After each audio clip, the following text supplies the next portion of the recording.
Okay. Okay, I think we can start. Sweet. Welcome to our evening plenary session. Today I have the honor to introduce to you guys a guest, which most of you probably know or have heard of, Professor Guy Stanning. Professor Guy Stanning were a professor at the London School of Oriental and African Studies, or London University. And probably most of you guys know him as the co-founder of the BN Network. You are also like quite an outstanding public figure, I must say, and also you had a talk at the World Economic Forum and a lot of publications. One of them is your recent publication, and I believe you will talk about more the Building the 8 Giants, Basic Income Now. But what really interests me is I would love to ask you what you're up to right now. The things you do before you then go into your talk. What is your current projects? What's your current research interest? I'm just really curious because that is nothing I could read from your resume, but you can share that with us. But first of all, thank you very much. And it's a pleasure to be addressing you and giving this keynote. And I would like to give a general overview of where we're at in the terms of the basic income movement. I had the privilege of co-founding BIEN many years ago in Louvain, and we set it up in 1986. And for 22 years, I was chair of BIEN, and now I'm the honorary co-president, which an Argentinian member of our network said means that you're old and you therefore become an honorary person. But it's been a long journey, and I've been extremely fortunate in having been able to undertake basic income pilots of various sorts in countries in 4 continents. And maybe I will talk a bit about that later. So it's a very strange experience when you've been advocating something and you've had the privilege of actually seeing it put into effect and tested. In answer to your question, Simon, what I've been trying to do in a series of books in the last 20 years is give the context in which we have to see the debate about the necessity of a basic income. And I wrote a book in 2011 called The Precariat, the New Dangerous Class, which has been translated into 23 languages, including German, and has taken me all over the world. I must have given over 500 speeches on the precariat. And it's about the new mass class that exists in the world. And that class consists of millions of people who are facing a life of bits and pieces existence, insecure, unstable labor, relying on money wages that are falling in real value, more and more living on the edge of unsustainable debt, and most importantly of all, losing the rights of citizenship, even in their own countries from where they were born. And this sense of being in the precariat leads up to being a supplicant, a person who has to ask for favors, rely on discretionary judgments, in a position of continuous insecurity. And that, of course, is very much related to the need for a basic income to overcome that insecurity. So I've written a lot about that. And then I found myself saying, okay, what is the economic model behind the growth of the precariat, which justifies a basic income as a part of a new income distribution system? And then I began writing a book called The Corruption of Capitalism, Why Rentiers Thrive and Work Does Not Pay. And it's about the growth of rentier capitalism. And the 3rd edition of that book has literally just come out. And it's essentially the economic background for what I'm going to be talking about in the next few minutes. Rentier capitalism means that more and more of the income flows to the owners of property, physical property, financial property, or intellectual property. and less goes to those who perform labor and work, and less and less, not only less and less income, but less and less benefits and so on. So that giving the book the title of The Corruption of Capitalism means that while neoliberals claim they've created a free market economy, we actually have the most unfree market economy ever created at this instant. That's the theme of that book. Now, I've always argued that we should be demanding a basic income for ethical reasons, not instrumental reasons. Yes, it would reduce poverty if it designed properly. Yes, it would have good economic effects if it's designed and introduced properly. No question about that. And yes, we can afford it. I'll come back to that later. But fundamentally, why we should be demanding that every individual, every man and every woman and every child individually should have a basic income is an ethical matter. And the first and foremost reason is it's a matter of common justice.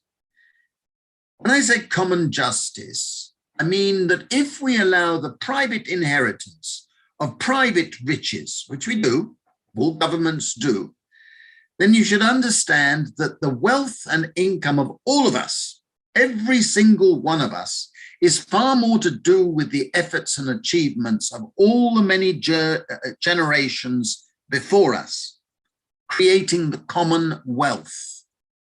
We don't know whose ancestors created more or less. All we do know is that we owe them a tremendous gratitude, and we should have a share of the dividends, the share of that wealth. And in a sense, giving everybody a basic income is like a common dividend on the common wealth. That for me is fundamentally a matter of common justice, because the only fair way of giving a common dividend is to give everybody an equal common dividend. If you want to tax back from the rich, you can, that's fine. I would if I were a philosopher king or a member of a government, but it is an individual right, and therefore everybody should receive it. That is very much in the spirit of Thomas Paine and Henry George and William Morris and so people like that. If you are religious, I am not religious, but if you are religious, you could also say that it's a matter of religious justice. I was very pleased that Pope Francis came out last year in favor of basic income, because he acknowledged that this is a religious justification. You can say that God gives people unequal talents, unequal abilities. And the basic income would be equivalent to a compensation for those who don't have the talent or abilities to make money. That's a fair point. It's also a matter of ecological justice. There is a vast amount of evidence to show that it's the rich that cause most of the pollution, most of the global warming, most of the erosion of the commons. And it's the poor who pay the consequences in worse health and in worse exposure to bad air, to bad water, and so on. And therefore, a basic income, in a sense, would be a matter of ecological justice.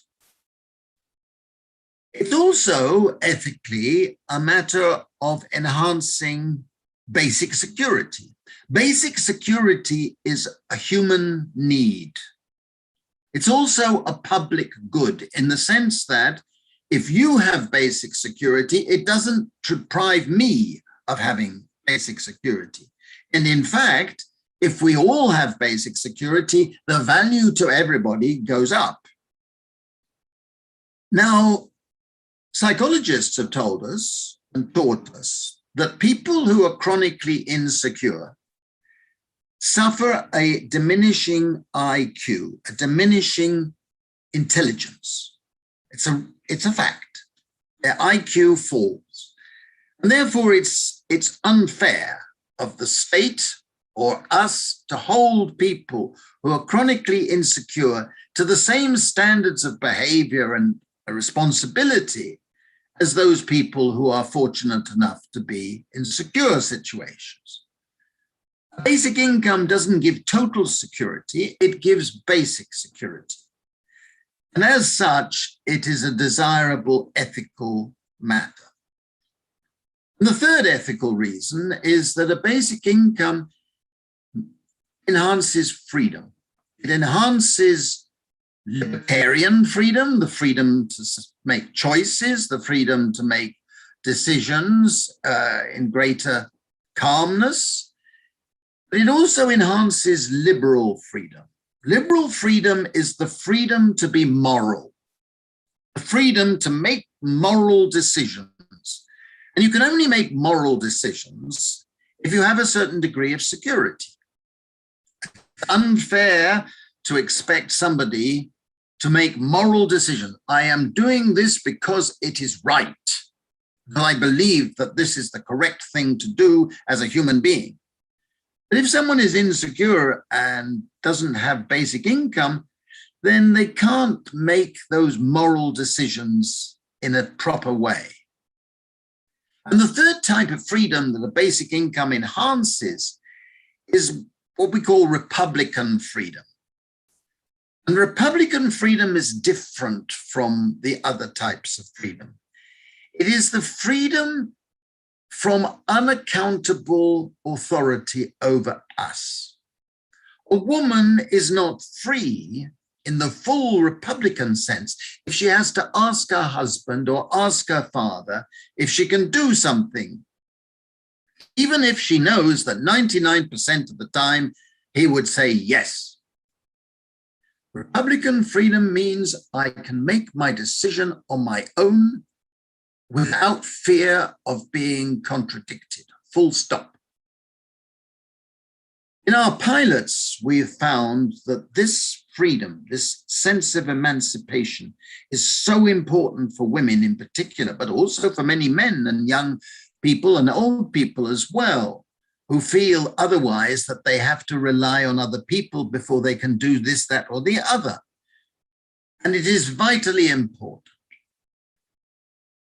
Now, when the pandemic struck early last year, my book, which was mentioned by Simon at the beginning, Battling 8 Giants, had just been written and was just published at that time. And I was asked by Massive Attack, the music group, to make a YouTube record, if you like, a video, which has gone on YouTube. It's gone in English, German, Italian, French, Spanish, and in English, it's already been viewed 450,000 times. And the theme of that video and the theme of the book is the following.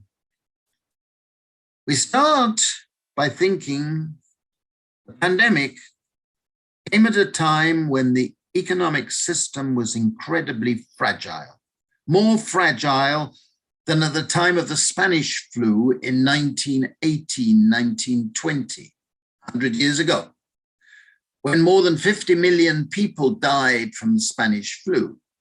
The economic system was actually more fragile at the beginning of last year than it was in 1918, 1920, because rentier capitalism had meant the whole world was suffering from chronic indebtedness.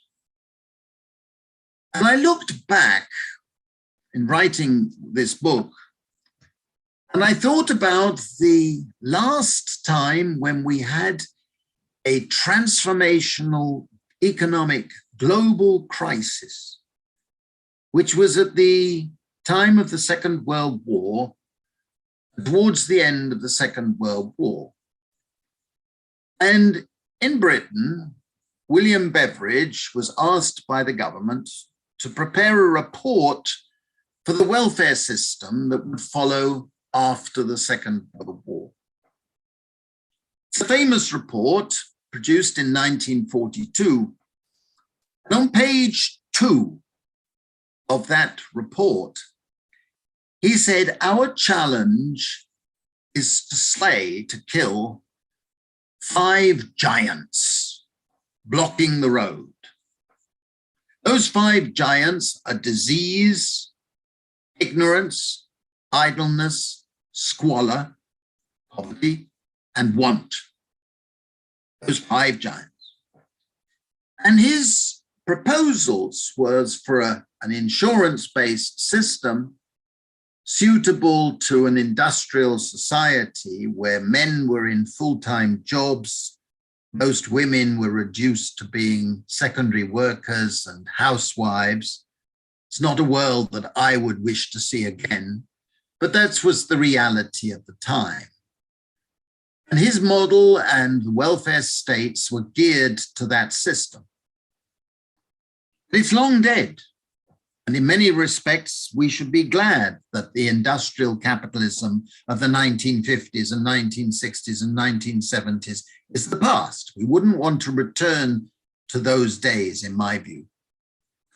But today, and before the pandemic struck, we were faced, in my view, in this book, by a new transformational crisis where we need a new type of social protection system, a new income distribution system.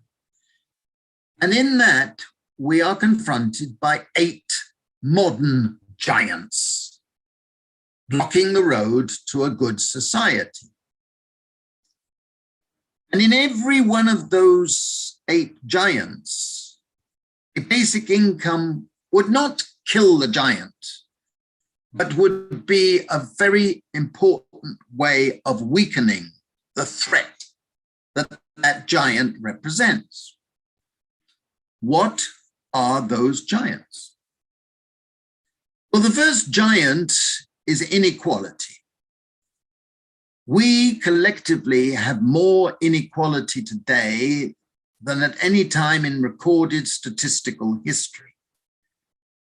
And the inequalities that exist are greater in terms of wealth inequality than income inequality.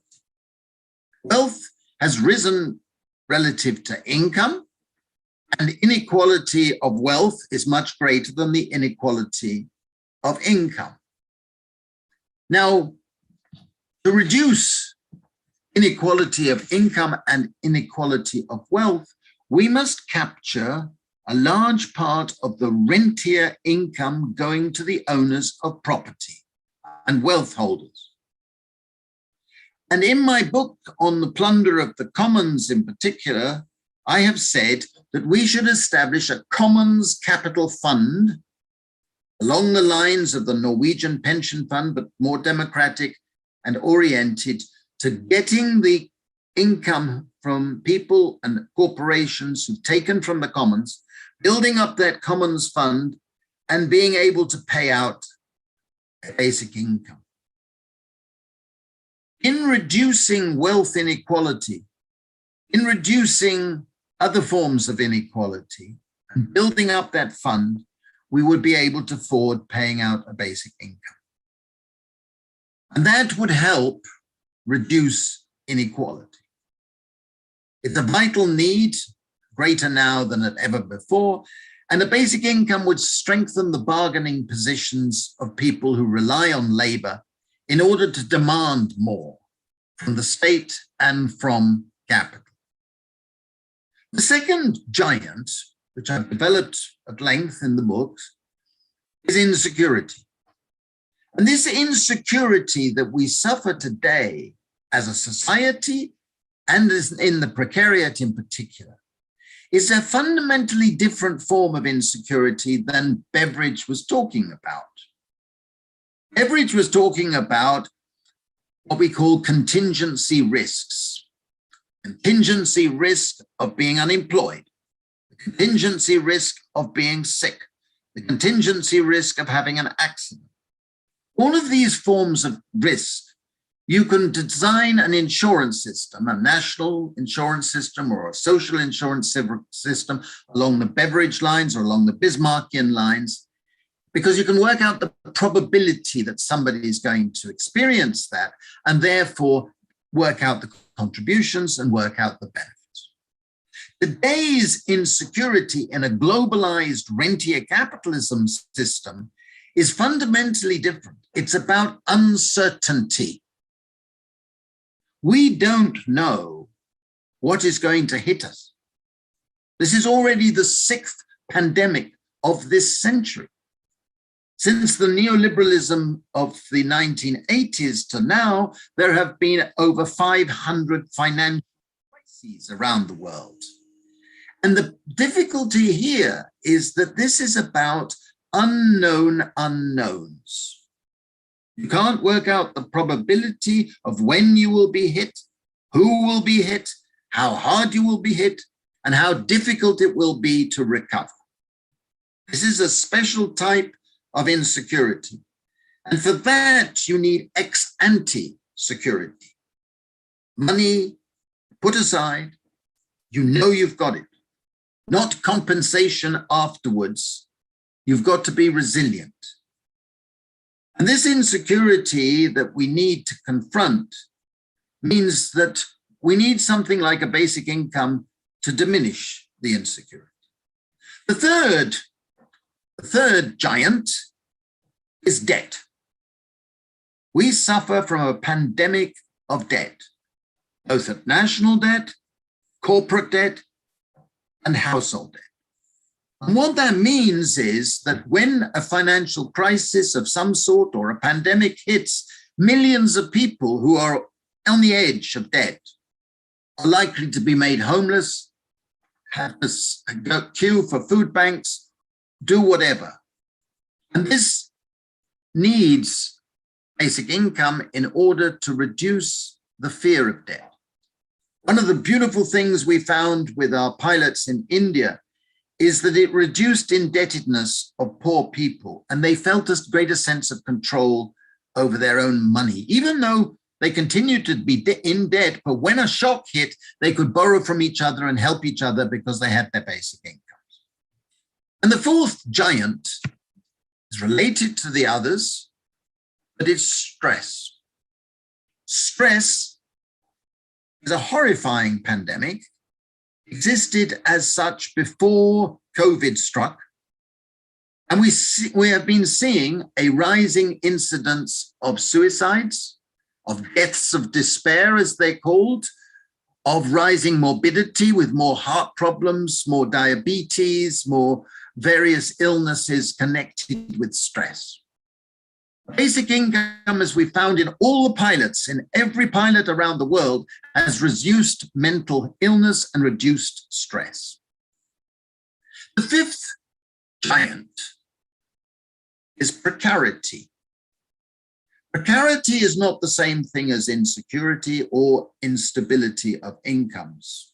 Whatever the commentators say, precarity refers to the original Latin precariousness, which is to obtain by prayer. That was the original meaning of precariousness.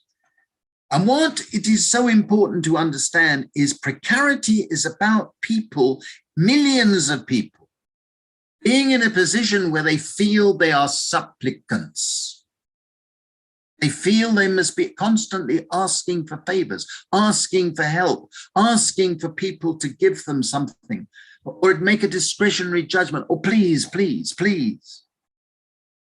In a sense, being reduced to being a beggar. Being in that situation and relying on charity and relying on decisions, favoring, please, that's undignifying. And it is a giant because millions of people in the precariat feel they are supplicants, and they are. A basic income would not get rid of that altogether, but it would give people a sense of dignity, a sense of not being a beggar. And the sixth giant, of course, are the robots. the robots coming in our direction, and we should welcome them. But at the moment, their disruption is such that people are fearful.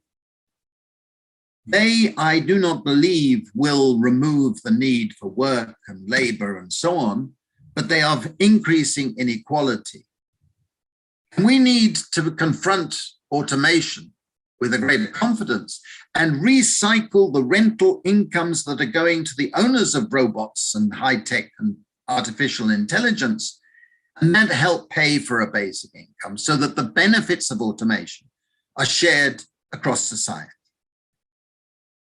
Now, the seventh giant is, I believe, going to be the giant that pushes a majority in favor of a basic income. It's the most frightening giant of all, and that's the threat of extinction.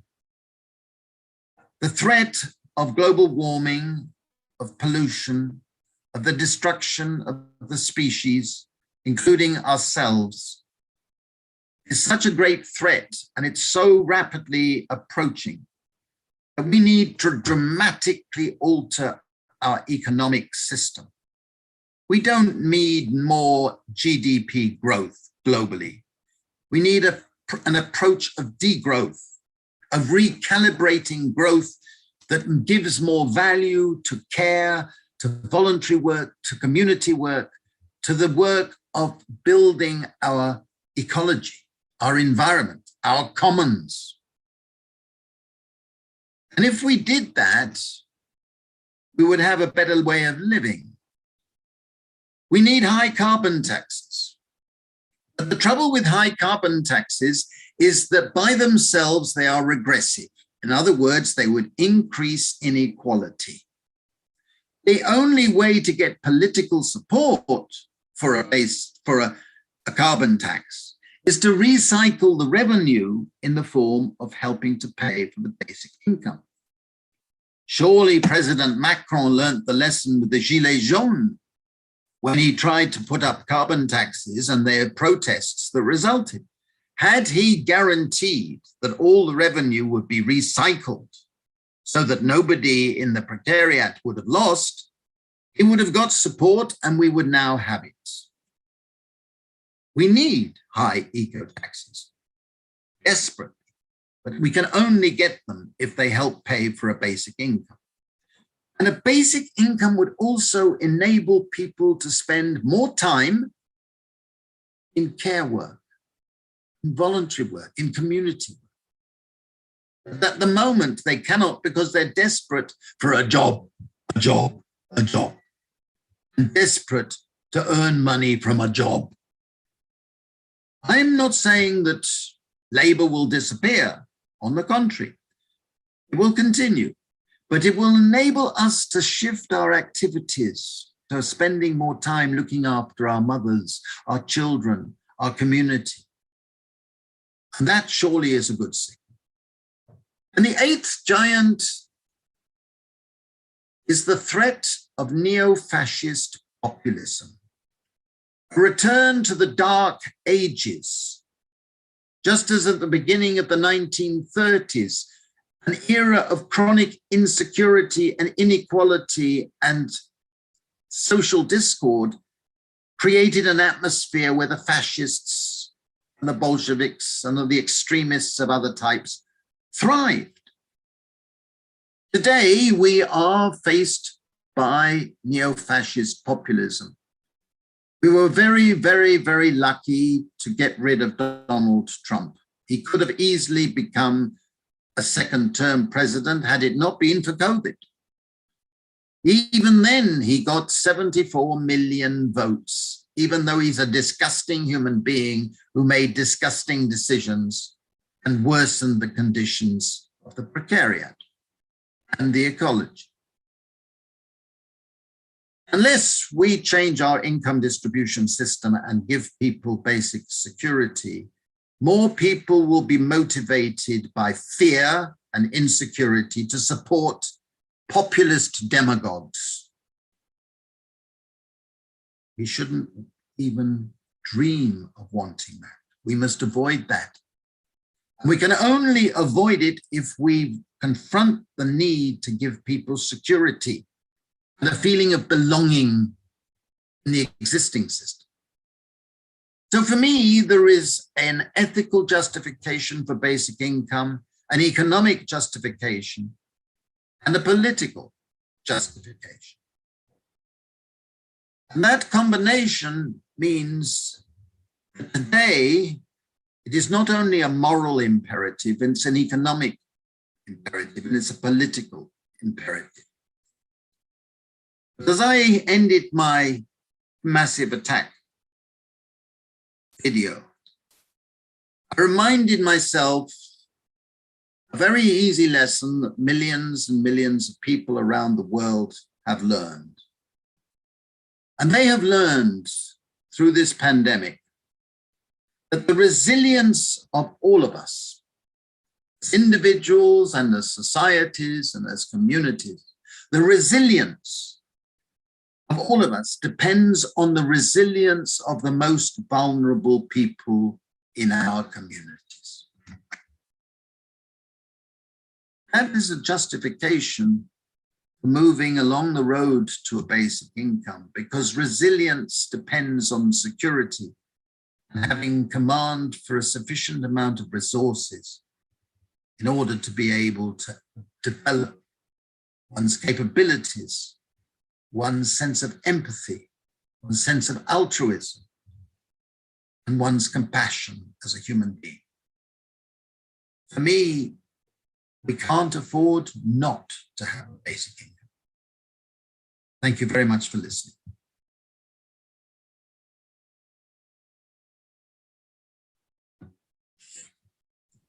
Yeah, thank you so much, Mr. Standing, for your talk. And now there's a lot of time still for questions from the audience. So I am waiting a bit for the questions from the audience. Sometimes it takes a bit of time. If not, if I don't have any yet, I also have a personal question, so I wanted to just ask it. So my question is, because I think you're in a position where you have a much better overview of that, would you be able to say where UBI is right now in terms of its installation as a public as a public measure?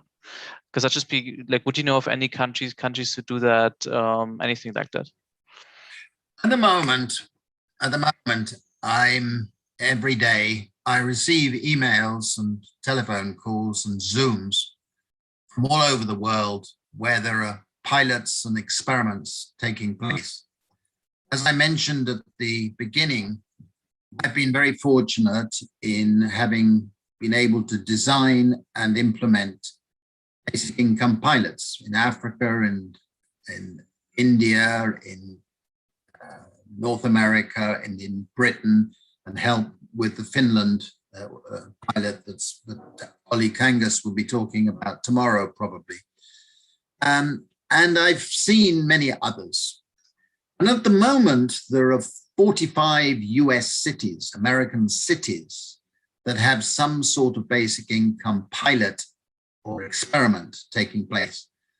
As probably all of you know, there are some schemes in Germany, there are some schemes in Italy, in Barcelona, there are lots of other schemes.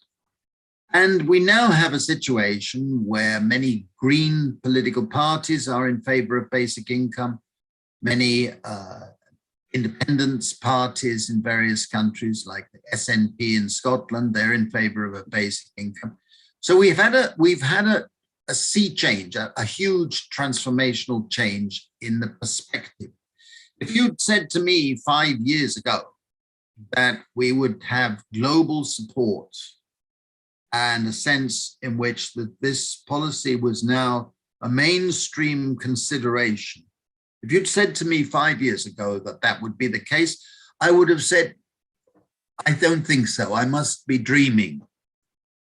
But today, we have thousands of people, members of Basic Income Earth Network. Yeah. We had 1,800 people attending the conference in Glasgow last month. And it's a time when I think that millions of people have suddenly realized that we don't need this chronic inequality. We don't need the insecurities that millions of people are experiencing. And we certainly don't need the plutocrats and the oligarchs taking all the money. So there is a sense of revolt in the air. I think, which should be encouraged. We should have the courage.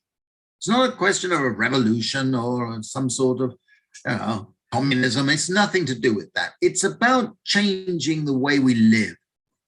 And basic income is fundamentally about creating a gentler, more convivial society, about slowing down, about having our relationships better, about living better.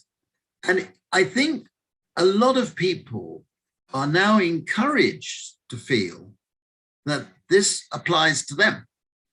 I was asked yesterday in a speech I gave what sort of group movements are going to come up. And I said, look, at the moment, the precariat is so large. I saw in Germany recently that 1 in 3 now, 1 in every 3 people who are in the labor force are in insecure jobs of some sort. Now that is telling you something. If it's in Germany, which is meant to be the industrial powerhouse of Europe, that's the case. It's also the case in many, many other countries, most countries. And in those circumstances, I think people are becoming angry, they're becoming alienated, they're becoming anxious, and I think there's a lot of energy. But it's got to be translated into political action. And that means that all of us, me included, you included, who believe that change must come, must become active. We must join groups, we must form groups, we must participate, give some of our time, and if necessary, some of our resources to making this come true. Because we won't get it without a struggle. And we won't get it unless we are brave intellectually and brave in our way we act. And that is why I think the young and the educated have a responsibility to themselves and their friends and their future children and grandchildren that this is the time for action. This is the time for action. Thank you for that answer. I just saw that Mr. Neuenberger also has a question to ask, so I'd love to give him the freedom to ask this question. Thank you. It's directly related to that because for me, the 9th giant would be our increasing disability to do something together, to cooperate from the bottom up.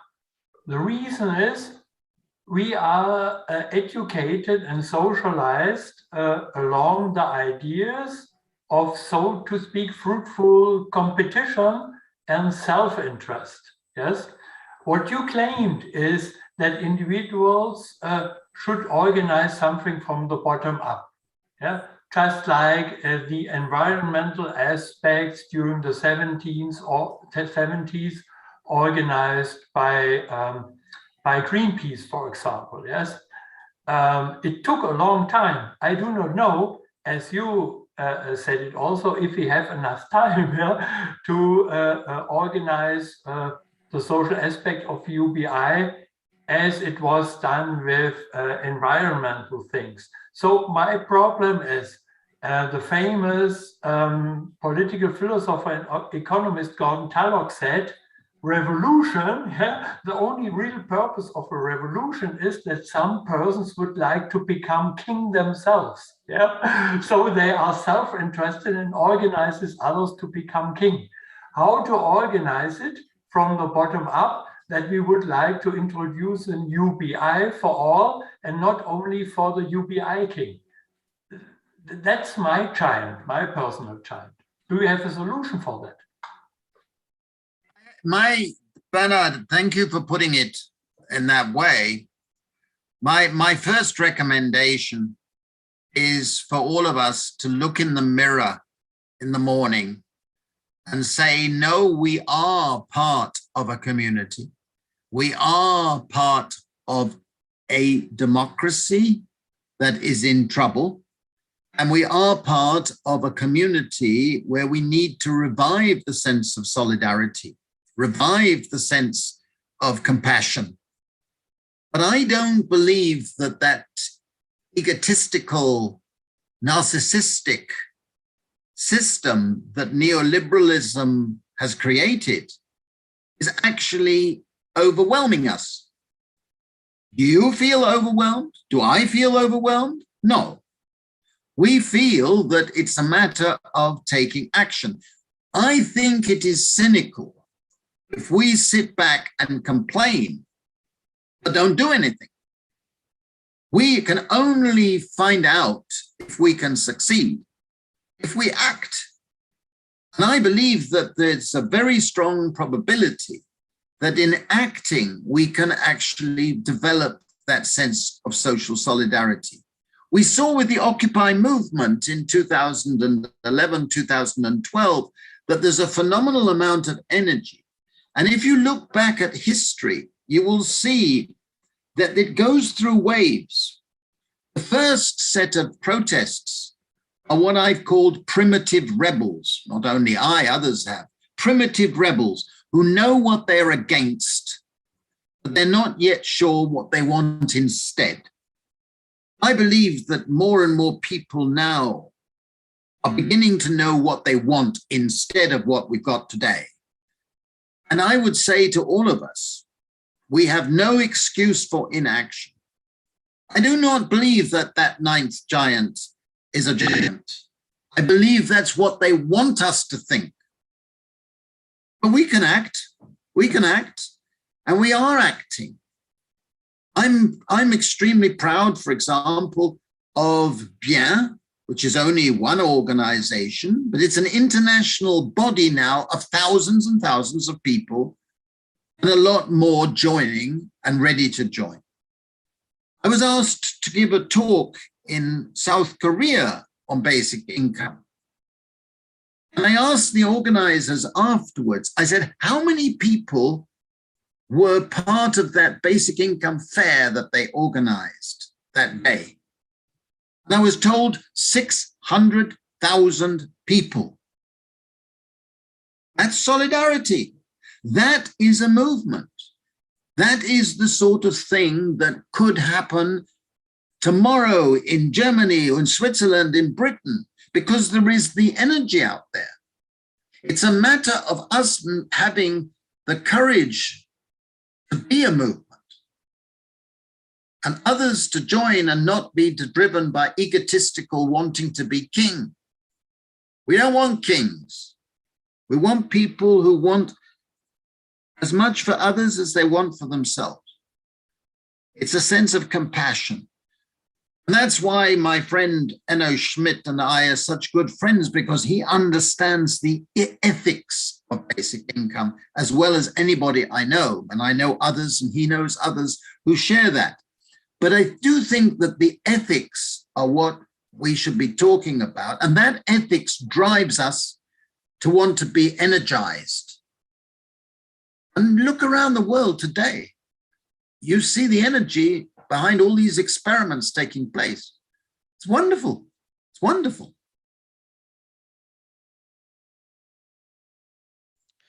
Thank you for answering that. No, sorry, Bernard.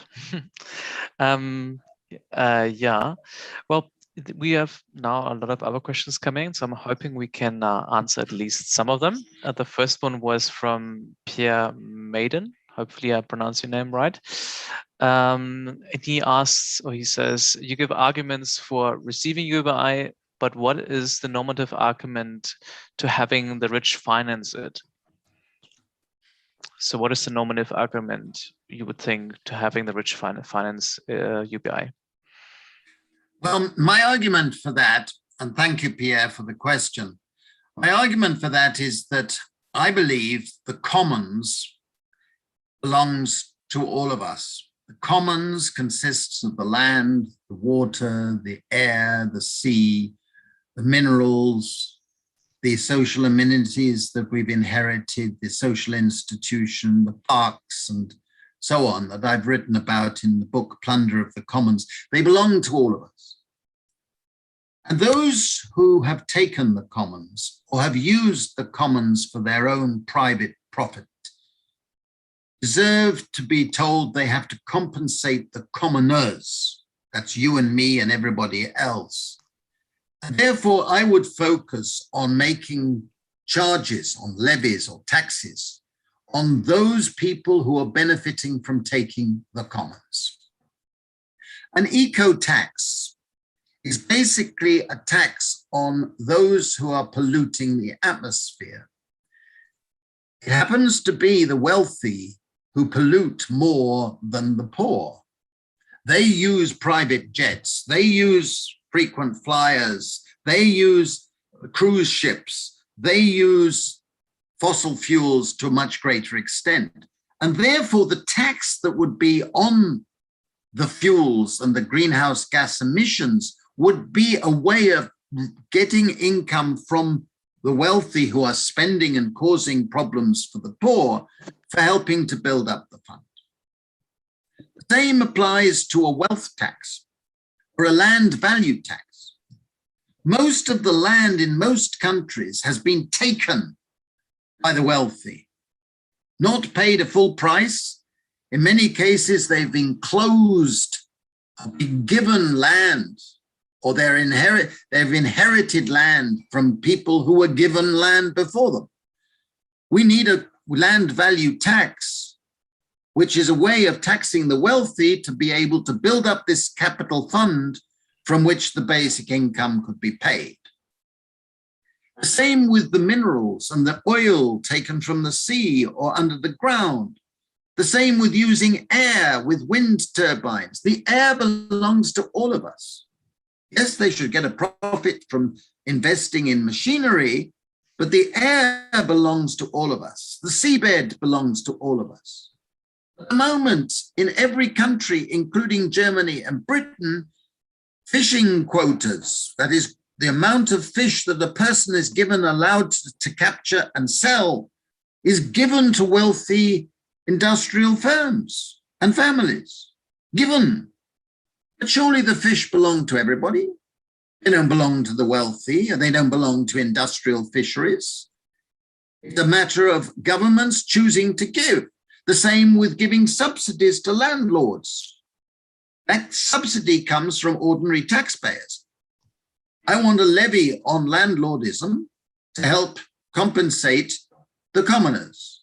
So you can justify a new type of tax system without taxing incomes from work and labor and ordinary production. You tax it from people who are benefiting from taking our commons. That's the belief. Now you can see the way the fund is being, how I've developed that fund and the principles of distribution in my book. But I think that that is the way forward, because that is an ethical way. It's also a saying, the commons belong to everybody. And we have been deprived of our commons historically. Ever since 534 AD, when Justinian law came into reality, we have been supposedly led by common law. And common law declares all of those things common property. And yet they've been privatized or taken. We demand compensation. It's an ethical, an economic, and moral position.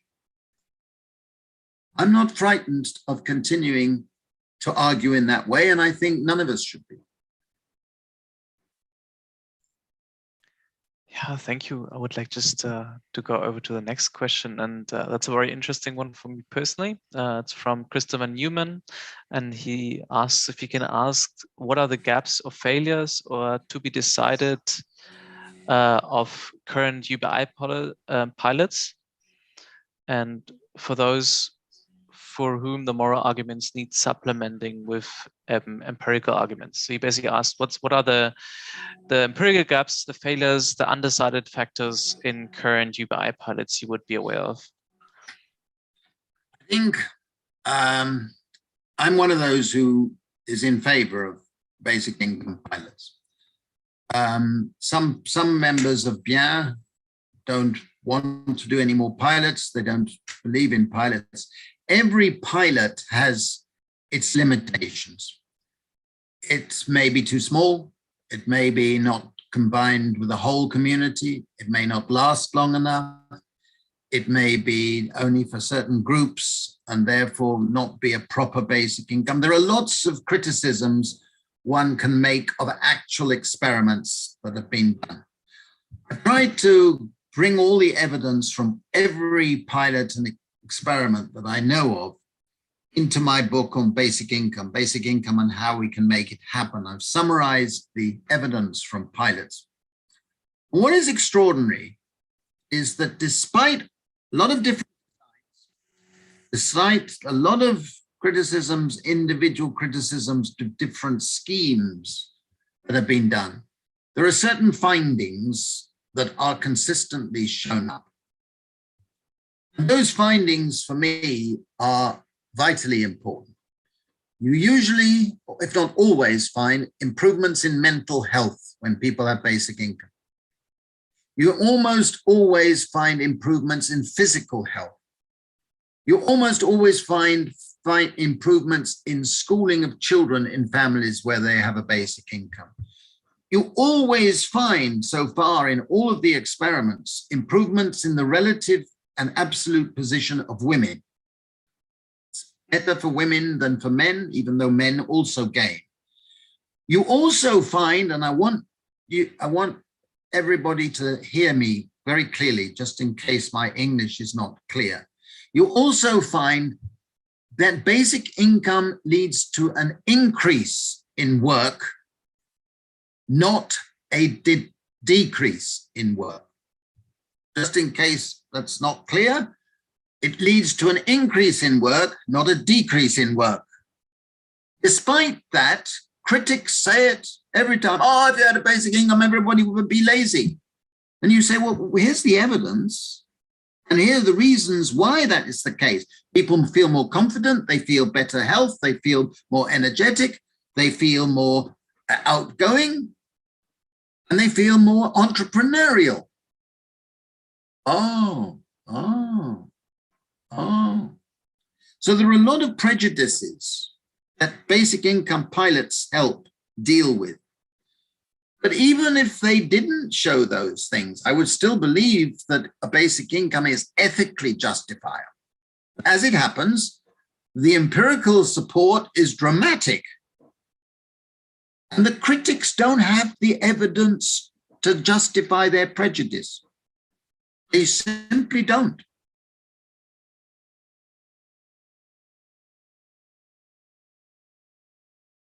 I hope that answers logistically. Yeah, I hope so too. If so, yeah, I would like to just go on to the next question. It's let me just see for a second. Yeah, it's asked by Hans Florian Heuer, and he asks, do you agree that UBI is the efficient way for individuals to organize their coexistence for maximum personal freedom and solidarity? I know where that question comes from.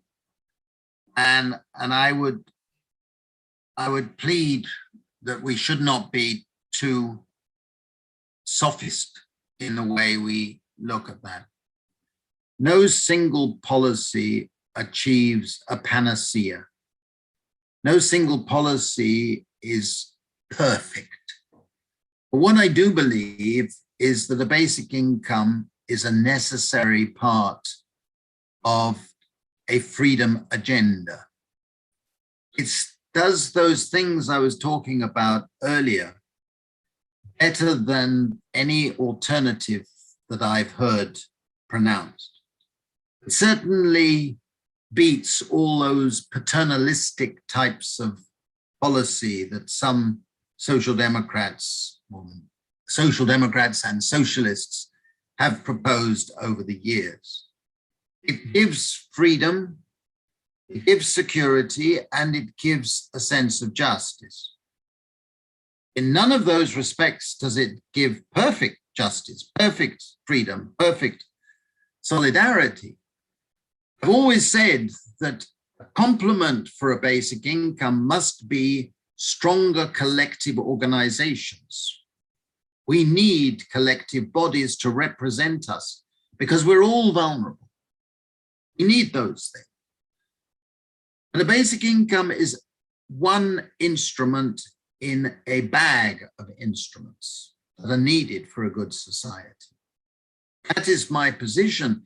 I can use philosophical justifications, apply Rawlsian liberalism or Marxian approaches, but in the end, you have to come down to saying that you're going to be on a road to something that is much better than yesterday. And in that regard, I think a basic income is an essential tool for moving in that direction. Thank you so much for answering that question. Now, there was a question about your thoughts on the South African debate for a UBI.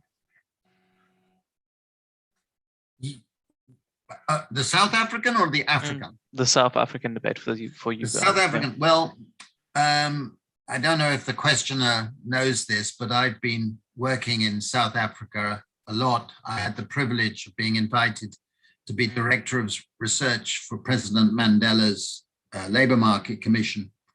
And at that time, I proposed that the idea of a basic income should be introduced in South Africa after the ending of apartheid as a sort of freedom grant.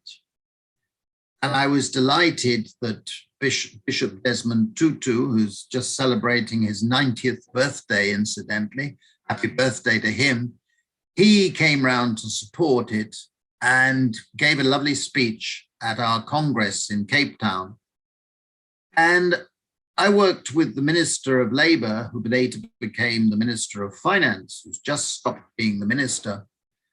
And I thought I'd convinced him that basic income was the absolute necessity for South Africa to prevent inequality rising, mass unemployment rising, and social discord and inequality becoming worse in the post-apartheid era. They still haven't done it because the IMF has opposed it, the bank has opposed it, conservative forces. I'm delighted that the Minister of Welfare, fine woman, is promoting it at the moment. And I think that there is a good chance that basic income grant will come in South Africa. And there's a lot of support there, fantastic support within the ANC, within COSATU, the unions, within Black Sash, within the churches. It's a very strong body of opinion in favor. We are pretty close there. Same in Namibia. It's very close there. Same in Kenya, where we've seen many experiments taking place. And I think the African continent would be a marvelous place for a basic income system to take off, because it would have so many developmental advantages, reducing morbidity, increasing economic growth in areas which are needed, and improving the environment and improving the prospects of people staying in their communities rather than fleeing in mass migration northwards. So there are so many advantages that you really, religious people should pray that it takes place in Africa. If it took place in one country in Africa, I think it would become the norm very, very quickly. And I'm going to Africa at the end of this week, and I still think that the movements there have got some fantastic people who are close to getting reality with a basic income. That's the sort of thing I was talking about to Bernard's question about motivating ourselves to take action. I'm thinking of some Africans, friends of mine, who are doing that at this moment, and I salute them with great respect.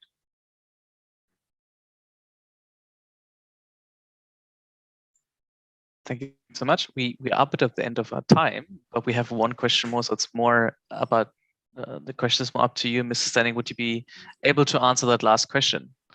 Or Sure, are you sweet? Sure, so then we're just going to do one last question. Sorry if I had to go over one question, but otherwise. No, there's no problem. No problem.